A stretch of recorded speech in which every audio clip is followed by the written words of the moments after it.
I feel rejuvenated. It is really powerful. It's one of those things that's really hard to explain. I always say people have to try it to really experience the magic. So it isn't about always being in a state of happiness or joy. It's about allowing our emotions to move and to flow. And that's what breathwork does. By switching off the mind, we're connecting to the energy within our body and our spirit. And when we can allow those emotions and that energy to move through us, that blockage moves and it eases. What we realise then is there's more peace and joy on the other side. When we open the heart, we're opening ourselves to more love. Hi, EnvisionAirs. Welcome to the EnvisionAir podcast. This is the podcast where we envision living our best lives by exploring everyday topics related to health, wealth, and community. On today's episode, we have the lovely Laura Uglow, who is a breathwork facilitator, meditation teacher, intuitive healer and guide, as well as a mother of 3 and a writer. She helps guide those who are on their healing path of self-discovery and has over 20 years in the wellness and health space. Today, Laura will be speaking with us about the healing power of breathwork, a form of therapy that so many report has helped in the healing of their minds and bodies from past traumas, reducing stress and helping with their anxiety, depression, and even substance abuse, as well as being able to shift our brain waves from beta to alpha and even theta. All very, very interesting. So I'm very, very excited to welcome Laura on the podcast, the EnvisionAir podcast. So welcome, Laura. Hi, Nicole. Hi, everyone. It's lovely to be here. Thank you for having me. Oh, well, thank you for joining us. We're the ones who are grateful to have you on to talk about this really interesting topic. I've already touched a little bit about your background, but I would love to know how you started in the fitness and wellness space over 20 years ago, and also what was your journey into breathwork? Okay, so as you said, I started in the wellness space. It was over 20 years ago now.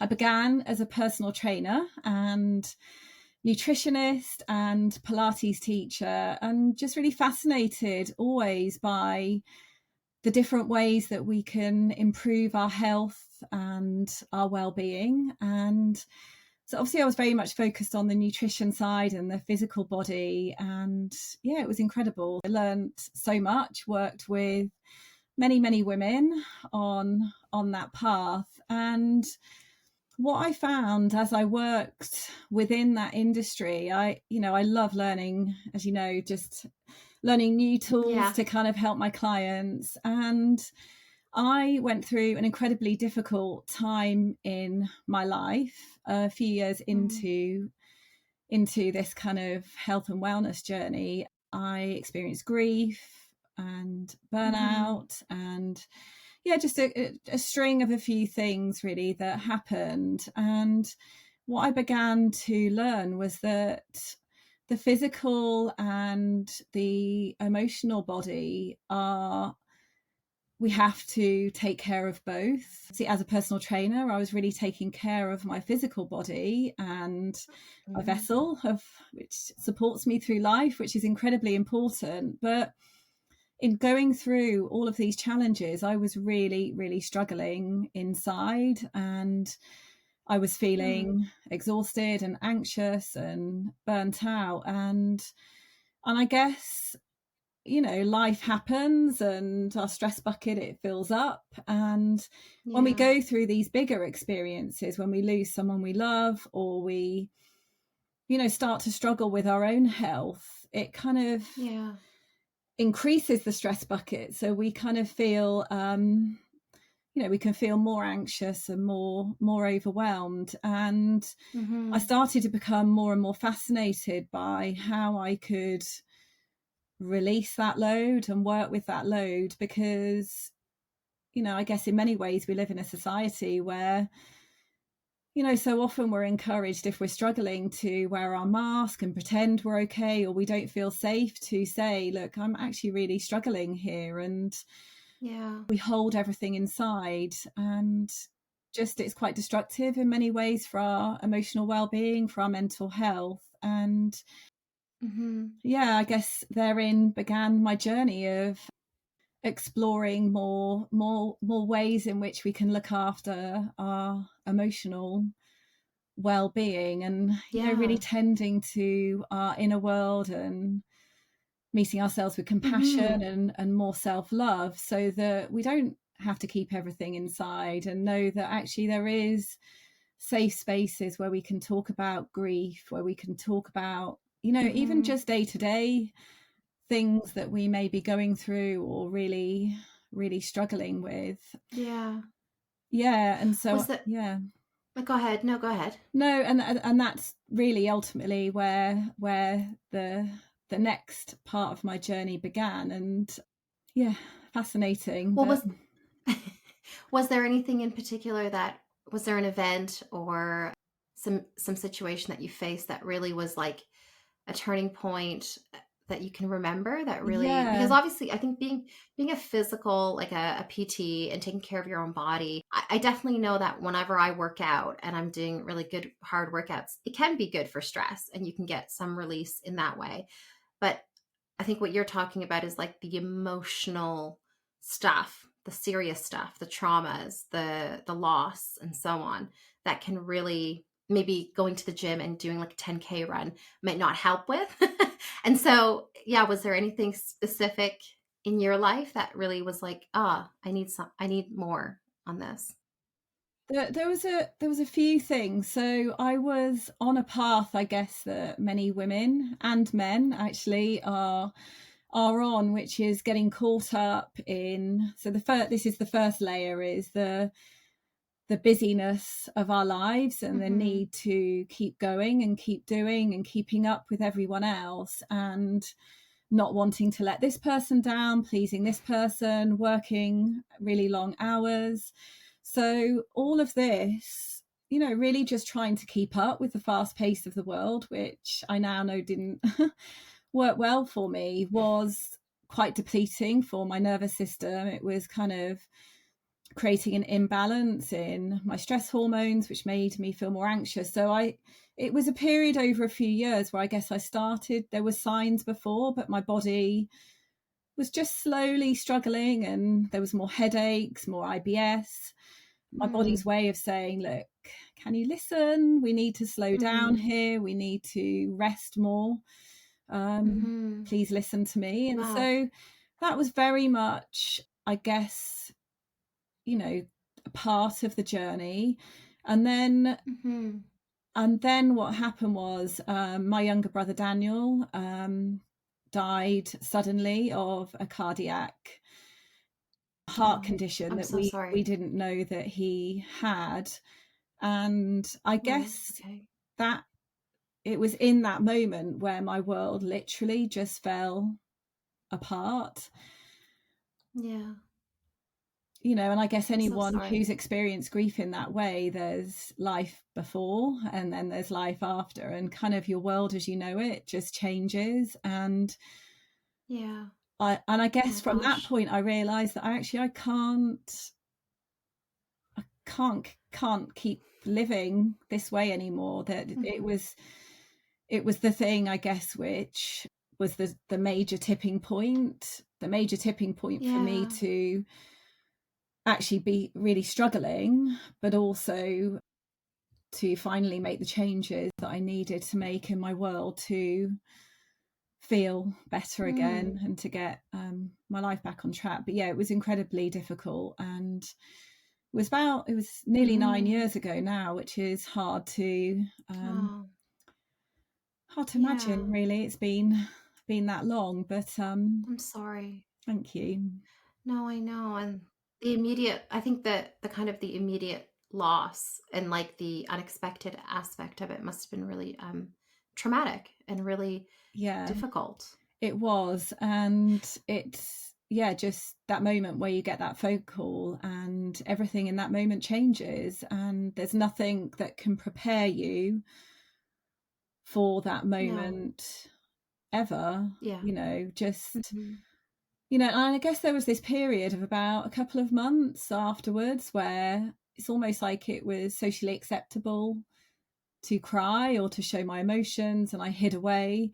And then you get to a point where actually life carries on and people expect you to carry on, and just life does continue. So, but 2 months after, you've lost your sibling, you don't feel normal, but you just put on your mask and you get on with your life. So in many ways, then you start to push down how you're feeling, and the grief gets a little bit more squashed. But what I realized in doing that on my own journey, by suppressing my grief, by not talking about it as much as I needed to, there was further health concerns that actually came with that. So I started to experience more health anxiety and deeper fatigue, I guess, as a result. Yeah.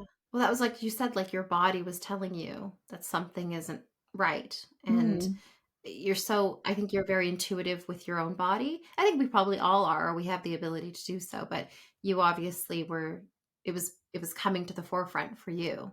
Is that when you started saying to yourself, look, I need to start, like, were you self-aware, or were there other people telling you, like, you need to, because the reason I'm asking is when with my loss of my father, I also went inward, very inward, and I felt very emotionally fragile. It's probably one of the only times in my whole life I felt very, very emotionally fragile. And I felt like I almost had to protect myself from even like banter and people, like I couldn't even be around that in any way. So I totally went inward for a few months. But then I realized I was taking a lot of my grief out on my husband, and then we were like newlyweds at the time, and I was like, okay. But I was actually like very aware. I was like, oh, I need to get help because this isn't good and this is going to strain my marriage.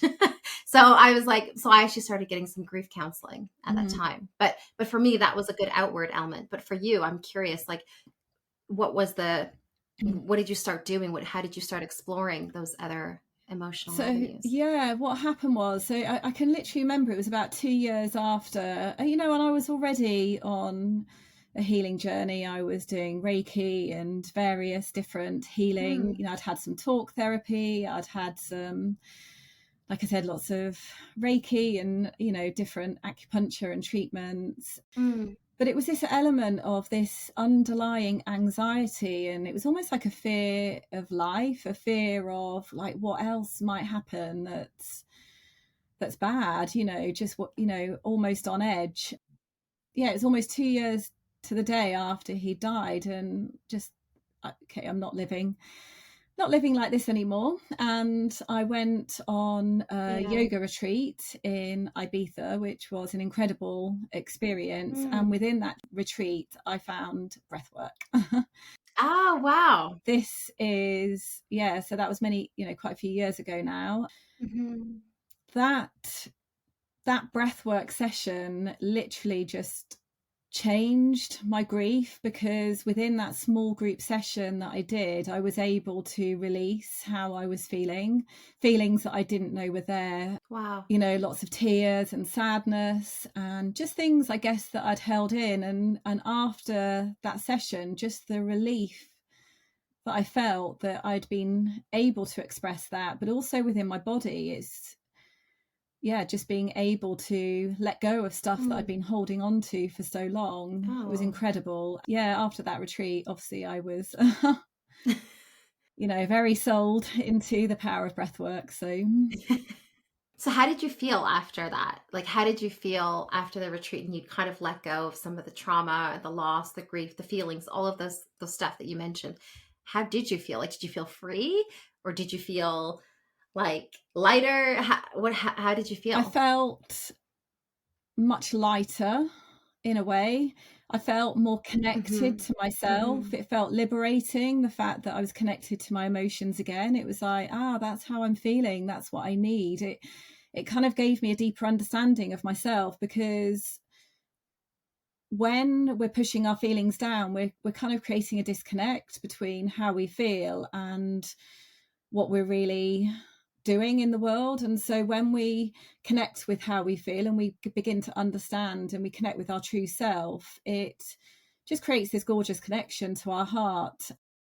That in itself is quite liberating, but it's also brings a lot more clarity and direction. And I guess from that moment, I had a taster of how I could feel. I knew there was more work that needed to be done. So in many ways, I'd been on a healing journey, but that's when it really, really began. I guess ended up on a little bit more of a spiritual healing path at that point. Yeah. Is this like a common feeling that a lot of people report, or is it very different results and feelings that people come away with after doing some breath work? So when they do a breathwork session, there's many different feelings that people can experience, and it really depends on each individual person, but a range of feelings that you may feel during a session. You may, there's the obvious one of just releasing sadness. There's also, being able to express and feel all emotions. Alongside sadness, we might feel a sense of overwhelming love. We might feel more connection. We might feel more joy. We might feel more peace. And within all of that, there is a deeper sense of freedom, inner freedom as well, to inner freedom. But also when we're creating that connection with our own emotions and really giving ourselves permission to feel them, we're just able to kind of connect with life a little bit more deeply. The energy within our body flows more freely. It connects us to our intuition, because breath work is a very heart opening practice. So whatever's in your heart that needs to be expressed is what will come through. And every session can be really different as well. But if you're feeling anxious or grief or just going through any challenging time in life, then breathwork is a really incredible tool to support you to release that excess energy from your nervous system, to bring you into a deeper balance. Wow. Okay, Laura, you sold me on the breath work and how I need to do it. Yeah, it's but let's yeah, no, you really have. You sold me on how good it is. And I'd love to talk a bit more in depth about breath work itself. Maybe can you give us a little bit more of a deeper dive into what it is and maybe where it started and because I've been reading a little bit about it, and it feels like there's different ways of doing breath work. And so maybe you can explain, the technique that you use. There is so many different tools of different styles of breath work. There is, and the type that I use, I guess, which we'll focus on today, is something called transformational breath work, or you can call it conscious connected breath work. And it's a form of meditation. And within meditation, I guess we use either the voice or different tools to switch off the mind, to bring us into a deeper sense of peace within ourselves. And within transformational breathwork, we're using the breath, and what the breath does by focusing on the pranayama, the breath technique that I use in our sessions, it allows us to switch off our mind and allow our mind just to rest from all the rushing of the thoughts. And it allows us then to, when the mind is resting, we can drop into more of our soul, our heart, and really get underneath the layers of what's going on for us, which is so beautiful. Because I guess when I spoke at the beginning about being stuck in doing mode, I was very disconnected to what I needed or what I wanted, what my dreams were, what really lit me up and brought me joy, what I enjoyed doing, how I felt. And breathwork, by allowing myself just to be and to connect more deeply to myself, it's allowed me to access so much within myself. So the breath itself allows you to go much deeper into your emotional body. So we're using what we call a 3-stage pranayama, the active breath, which is the main chunk of the session. It sounds a long time, but in an online session it would be 25 to 30 minutes, but I do shorter kind of guided ones as well. It's a mouth breathing, and we do an inhale into the abdomen, the high chest, and then we exhale and we let go and release. And by breathing in this way, by switching off the mind, we're connecting to the energy within our body and our spirit, and we can shift and move energy within the body. So when I talk about energy, I'm talking about shifting maybe energetic blocks, which might be grief, it might be some stresses that we have going on in our life, or some difficulties, and when we can allow those emotions and that energy to move through us, that blockage kind of moves and it eases. And what we realize then is there's more peace and joy on the other side. So it isn't about always being in a state of happiness or joy. It's about allowing our emotions to move and to flow. And that's what breathwork does. It kind of, we're moving energy. Interesting. There's different styles even within conscious connected breathwork, transformational breathwork. There's different styles, but the one that I'm teaching, it's 3 stages. We're shifting, we use this breath to bring the energy and move the energy within the body up to the heart. We expand the heart and then we let it go through the mouth. So it is really powerful. And it's one of those things that's really hard to explain. I always say people have to sort of try it to really kind of experience the magic, because everyone's experience is so different. Yeah. Wow. And I think you've mentioned to me that normally you do it lying down. Is that right? So people will, so the structure, the way I would do a session is I do them in person, online, or one-to-one and groups, and people would be lying down, and there's always a little introductory like grounding meditation just to kind of welcome people into the session, get them to begin to relax. And then the breath practice itself is, like I said, 25 to 30 minutes. And the bit I love is that I always do it to a playlist that I put together myself. So music is a really, really important part of the breathwork journey.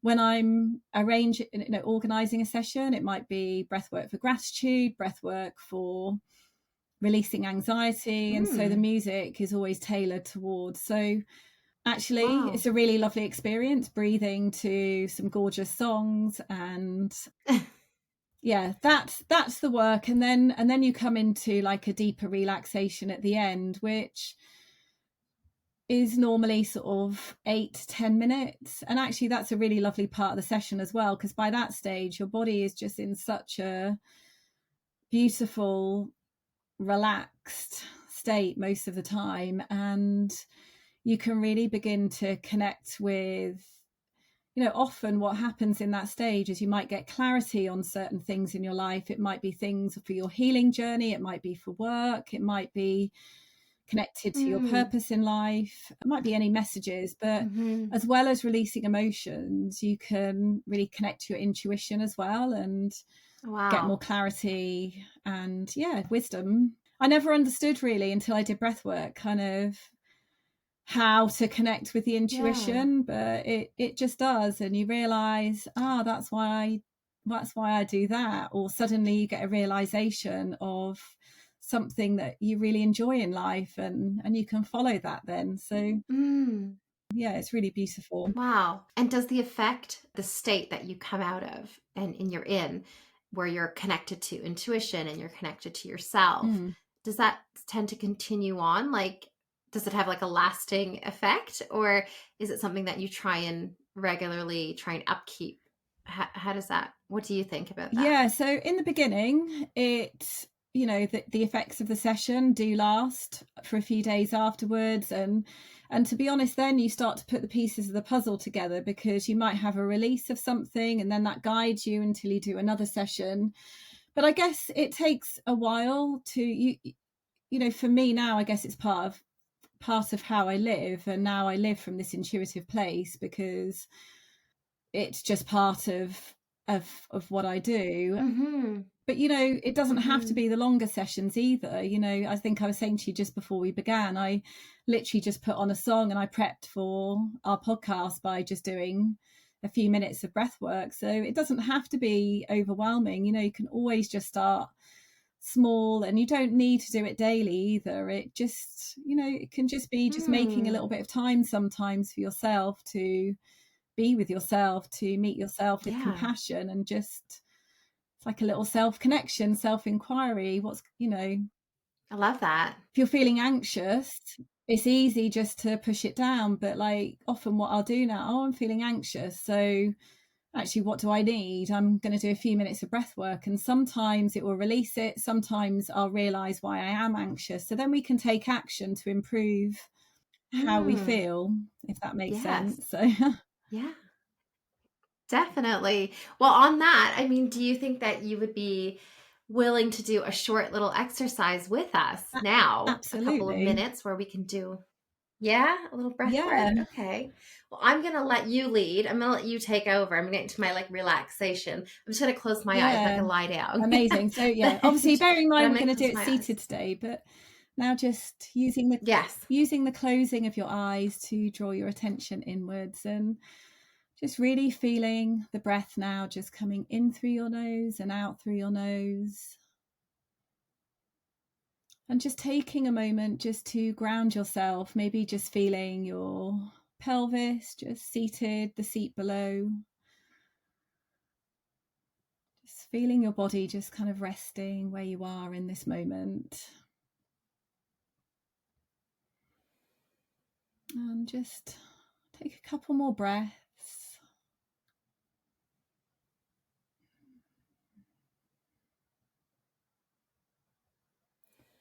And then I'm just going to invite you to just place your hand, one of them on your abdomen, and then you're going to bring the other hand just up to kind of your heart, your chest area.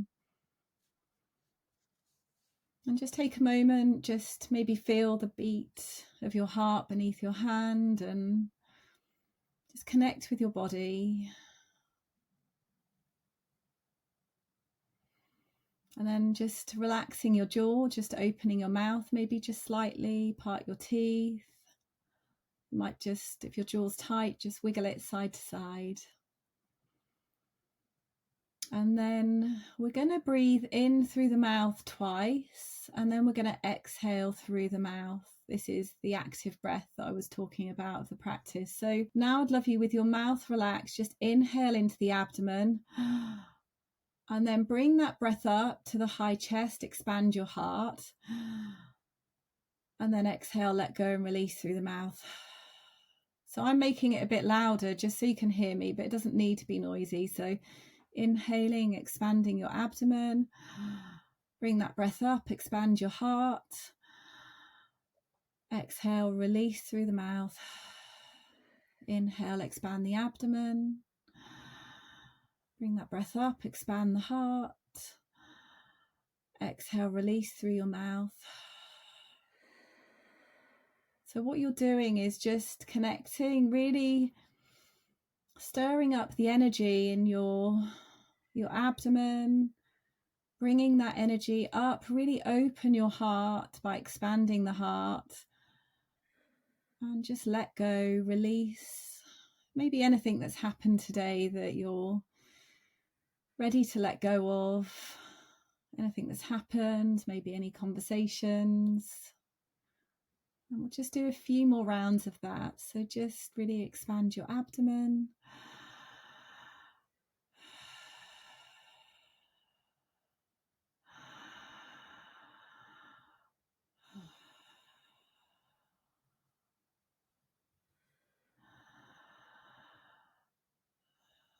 And so what we do is we really just release on the exhale, just using the breath as like a tool to really switch off the mind. And it can sometimes take a while, but it just gives oh my gosh, gives you a little taster of the breath itself. So I feel rejuvenated.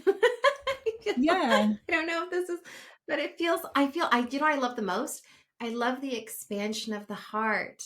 Oh, I love that. That's so nice. Yes. That is really and it's, lovely. It's that expansion of the heart, which just opens us up to what we really want in life and what we need in life. Because sometimes when we have experienced grief, and this is what I found myself, is that we can close our heart because we become scared to feel it. It can be scary to feel grief. So that's often what people will say to me before they come to a breathwork session is, oh, what if I cry? Or what if? But actually it's the most natural experience. And so often people, when they do cry, it's okay. And I've never had anyone kind of find it uncomfortable within a session. But yeah, when we open the heart, we're opening ourselves to more love, and love is so important. And I think what that's really helped me to do with the loss of my brother is just hold, there's always sadness there. And even 9 years down the line, I'm kind of still will release grief in a breathwork session, but there's such a strong element of love. And what I've learned through that journey is he's a part of me. His love will always be there. The memories are there. And totally, I've learned so much about life that I can use to honor him and his life. And I know he wanted me to live. That's beautiful. That's what he wanted for me. And so, yeah, that's the opening of the heart. Really nice. You really pulled on something which is such an important part of the practice. In fact, it's an important part of everything that I do. Yeah, definitely. Yeah, because I feel like, well, thank you. I agree with you. And I think what you said about your brother, I think that was really beautiful, because the one, something that has come from that really sad experience has been doing this in some ways in memory of him, and him also being part of that journey. That's really beautiful. Yeah. I was going to say that also, like with the expansion of the heart, it almost feels like when I was doing it, it felt like almost I was tapping into this like infinite amount of love that is there, but oftentimes is not, we hold that to ourselves. But actually that practice of opening up and moving into the heart center where it's so much love to give, it felt really nice. Yeah, Thanks, Laura. Yeah, it's just incredibly important, because when we can live from that place of love, it just opens new doorways, and it opens new possibilities. Because I guess that first breathwork session that I spoke about in Ibiza, that's where my heart began to open, and through opening my heart and feeling my grief, however difficult it was, it's really helped me to explore a new way of living, from feeling completely broken to using those experiences just not to only heal myself, or it's always a work in progress, always healing, but to now use that to support others to heal through grief or any kind of trauma really that they've experienced in life. That's amazing. That's really, really nice. Thank you, Laura. Yeah. Well, we are now nearing the end of the podcast, even though I'm really enjoying this. I wish it could go on forever, but now we're reaching the EnvisionAir questionnaire segment. This is a fun feature of the podcast where we ask our guests to look back at their past, consider their present, and then look forward to their future. So I'm going to ask you 3 questions, and there's no right or wrong answer. It's just more a matter of reflecting. So looking back towards your past, if you could give your 15-year-old self any advice, what would it be and why? It's interesting you mentioned this. I was thinking about this the other day, and I guess, there's a few things, but if I was to really summarize, it's just that just to remind her that her needs are just as important as everyone else's. And it's okay sometimes to say no to something if it doesn't align or if it's too tiring. That I could still, and this is all included within that, you can still be a good person if you're not pleasing everyone all of the time. And I think all of those things can really, when we're trying to please and when we don't believe that our needs are as important as everyone else, it is a sure, fast path to burnout. And yeah, that would be something that I would really. Oh, share with your 15-year-old self. Do you know what? I think that I could have used that advice as a 15-year-old. So, I mean, I think that's really well said. And I like that a lot. Good advice. I really would have, I think a lot of 15-year-olds probably would appreciate that. Yeah. But yeah. Well, say that, it stands you in good stead then for, it just creates more balance ultimately. And I think it's then helps us as adults to create that balance between the doing and the being. Love that. Life is to do, but also to create space to be and to have stillness and to live and enjoy life as well, to be present. Definitely. 100%.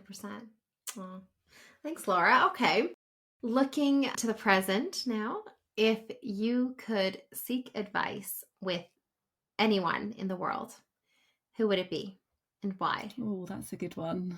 I'm just going to say the first person that comes into my mind, because I really resonate with some parts of her journey, I guess, is Gabrielle Bernstein. She's a spiritual coach, yes. and I think it's something that I really try and bring into my work, but it's bridging that gap between, some of the spiritual, universally guided practices to everyone, which is what I really aspire to do, because I think sometimes the spiritual world can feel quite woo-woo, quite different, and breathwork is, can be seen as a spiritual practice, but it's accessible and really doable for everyone. And I think she bridges that gap. Not bridges the gap, but she kind of definitely she brings it to a lot of people, and I love that, because people can then learn how to bring more of that into their world, which I guess is what I really am aspiring to do through my work as well. So but it's funny you say her, Gabby, because I think that you guys have a similar energy. Actually, she has a very welcoming, warm energy, and very inclusive, but also wanting to like connect wider and use her kind of mission for good things. But like, I do think it's bridging, because it's like it's almost making spirituality more mainstream. Yes, if that makes sense, or more accessible, like you said. Yeah. So I definitely think there is a bridging element to it. So I think that was really, and I think that's what you're doing. Yeah, I think it's a beautiful mission that you're on. It is, because in many ways I have this very deeply spiritual side of me, but I'm also a mum with a business with 3 kids, and my life also is incredibly down to earth and normal. And these practices aren't daunting or scary. They actually enhance our life in so many beautiful ways, bringing our nervous system back into balance. And it is a busy world out there. We need to take care of ourselves so that we feel good and we don't burn out. And it's in many ways a myth to say that someone would never feel anxiety at all, but you can, these are tools you can use for life. And so to bring them to as many people as possible, I guess, is my my mission. Amazing. And do you teach your children? I didn't ask you this, but do you teach your children about these techniques? Yeah, I do, in my own way. And there was a story I shared on Instagram actually a few months back, which really resonated with a lot of people. An example would be my daughter had come through. I'm very, breathwork, obviously, as I've said, is a very feeling practice. So my daughter, I think I taught an online class, and it was quite late, but she's 12. She couldn't sleep. She came through and said, "Oh, mummy, I'm really worried about something, but I don't know what." And she sat in the chair and just got her to place her hands on her heart, and she took some deep breaths, as I did with you, and we really connected with where the energy was within her body, and she worked out exactly why she was worried. And 10 minutes later, she went to bed feeling much better. And I guess this is what I say about having the tools, because it isn't about feeling good all the time, but it's like, okay, I don't feel great in the moment. What do I need? Okay, I'm going to go and take a few deep breaths, or I'm going to just stand with my feet on the earth, or I need a meditation. And or some Reiki healing on myself. Wow, that's amazing. Yeah, and I do Reiki on the kids, and I do guided meditations with them. Not all the time, they're sometimes open to it, sometimes they're not. And, I kind of go with it. But I guess when these things are a part of your life, they naturally come into your day. And what I do find is not all the time, it's not perfect, but if things are busy and loud in the house or there's bickering going on, inevitably there is that sometimes. I find I'm able to be more of that calm in the chaos and not be so reactive. So it's beneficial for them in that way as well as for me, if that makes sense. Yeah. Wow, absolutely. Okay, so all mothers and fathers out there, breathwork can not only be amazing for yourself, but also for your household. Yeah, definitely for your household. But I guess when you're calmer, it can be relevant to make you calmer in a workplace or totally whatever. Yeah, So definitely. My natural default always used to be to worry. I was a big worrier, so to be able to be in a different headspace has been such a blessing and a gift in my life. So Amazing. Yeah, and like you said, the kids pick up on that energy as well, don't they? So Oh, totally. Yeah. And I think that's so beautiful. Honestly, the gift that you're giving your kids now, that gift, I think it is a wider sort of spiritual practice. I think that's such a beautiful gift you're going to give your kids, and it's going to stay with them. It's one of the things that I'm most thankful to my parents for teaching is spirituality and faith. And I always tell them that, because obviously getting extracurriculars and tutors and all that stuff, it lines you up well, generally speaking, in life. But it's the spiritual practice that really is, for me, that has been it's gotten me through some of the most difficult things that I've gone through. So thank you for sharing that. That's really lovely. Really nice. Yeah, that's really lovely to hear. Thank you for sharing. Yeah, it's true.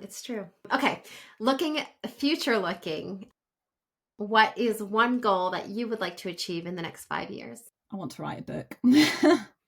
Yes. Yeah. Oh, that's cool, Laura. That's amazing. And is your book? What's it going to be on? Do you want to share, or is it going to be a surprise?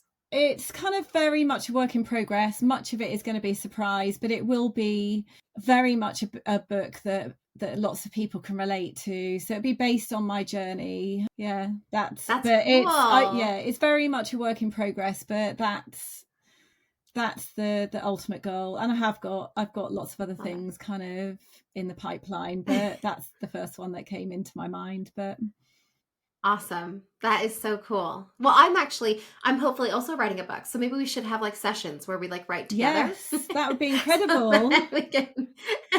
Yeah. We just need co-working spaces where we actually write. Because I heard it can be a little bit intense at times. Yeah, and it's having that quiet space, I think, for a long period of time, which when you're working full time or you've got kids is a little bit of a juggle to find, isn't it? So it's challenging. Well, I'll be your lifeline when you need it. Well, vice versa.